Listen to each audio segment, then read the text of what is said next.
RTL.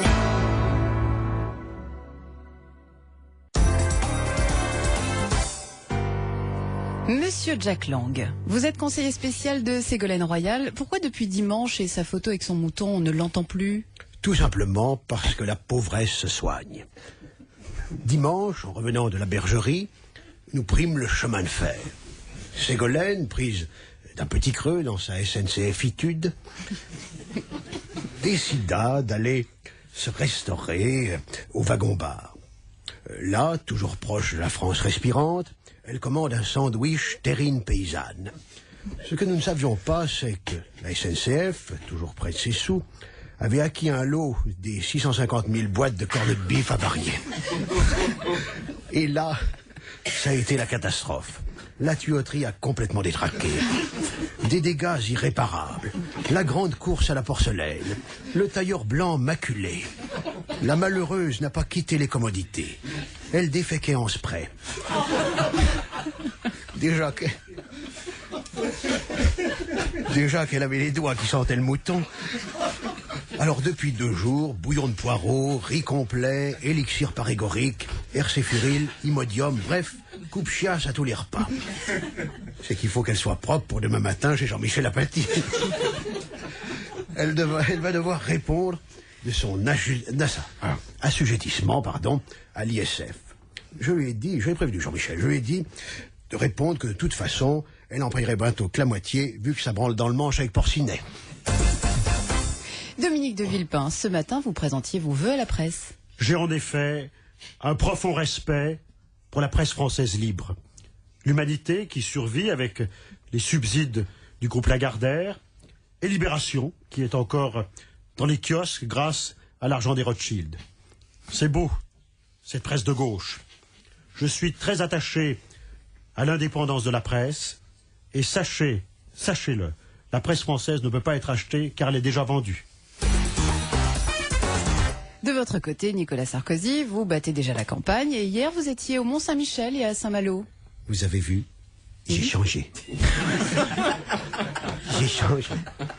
J'ai changé de chemise déjà, hein, j'ai mis un pull à col roulé, vous avez vu. J'ai changé de train aussi à Rennes pour prendre le train de Saint-Malo. J'ai été accompagné par François Fillon et Philippe Douste-Blazy. Alors lui, Philippe Douste-Blazy, c'est le compagnon de voyage idéal. On peut dire que sa conversation fait pas mal à la tête. Et pendant le voyage, il vous fout la paix tant qu'il n'a pas terminé ses mots croisés à une case. Pour nous rendre au Mont-Saint-Michel, on passe par les Prés Salés, célèbres pour ses moutons. Vous voyez où je veux en venir? Non. Eh ben non, j'ai pas fait comme la punaise du Poitou. J'ai pas touché la bête. Du coup, j'ai pas les doigts qui sentent le mouton. Après une 12aine d'huîtres, direction Saint-Malo. Cité corsaire, la patrie de Surcouf, de Jacques Cartier et de Philippe Chevalier de la Matmut. si, c'est vrai, il est de là-bas, notre copain. Et surtout, c'est là qu'est enterré Chateaubriand. D'ailleurs, à l'attention de Ségolène Royal, je précise que Chateaubriand, c'est pas seulement un tourne-dos avec du foie gras, c'est aussi un écrivain. Un écrivain que Jean d'Ormesson a très bien connu. C'est vrai? J'ai très bien connu Chateaubriand. Nous avons le même bureau au Figaro. Et lorsque je vois le fougueux Nicolas Sarkozy sur les terres du grand écrivain, je ne peux m'empêcher de citer cette phrase pleine de bon sens de Chateaubriand, qui lui sied à merveille. Vous qui aimez la gloire, soignez votre tombeau, couchez-vous-y bien, tâchez d'y faire bonne figure, car vous y resterez. Valéry Giscard d'Estaing, vous vouliez intervenir? Absolument. Puisque vous parliez de Nicolas Sarkozy, je voudrais m'insurger. J'ai été humilié dans ma chair par le nabot de Neuilly. En effet, dans son discours chez la mère Poulain au Mont-Saint-Michel, il a attribué une de mes phrases, la plus célèbre d'ailleurs, « Vous n'avez pas le monopole du cœur » à François Mitterrand. Alors qu'elle est de moi, Valéry Giscard d'Estaing, dernier ancien président de la République, toujours vivant. Alors j'aurais quand même, vous me permettez, j'aurais quand même un peu de considération et de reconnaissance. Des phrases célèbres, j'en ai prononcé plein. Rallume, il y a un moustique. C'est de moi. T'as pas pris ton pliant. C'est de moi. Va chercher les Gervita dans le frigo. C'est de moi. M'embêtez pas pendant Derrick. C'est de moi. Pas celui-là, c'est le verre pour mon dentier. C'est le bois aussi. Et mon bon mot le plus célèbre, sans cesse plagié, au revoir. Alors, Bertrand Delanoë, hier vous présentiez le PDP. Et ça s'invente pas. Hein. Oui, il fallait le trouver. Le PDP, c'est le plan de déplacement dans Paris. Vous en avez encore beaucoup des projets à la con, comme ça? Fort du succès de Paris-Plage l'été, nous cherchions un événement médiatique pour l'hiver. C'est fait.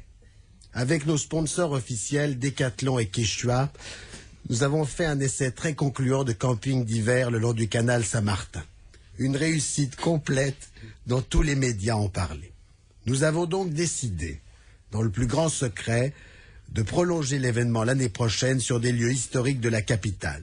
Je vous le promets, il y aura des tentes partout dans Paris.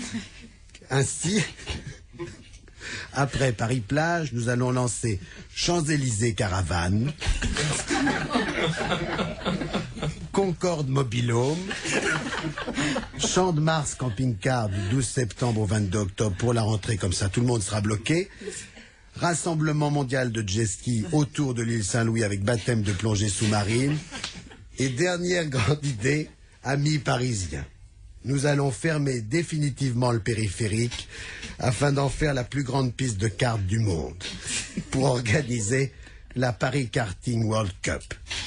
Alors si avec des idées comme ça je suis pas réélu...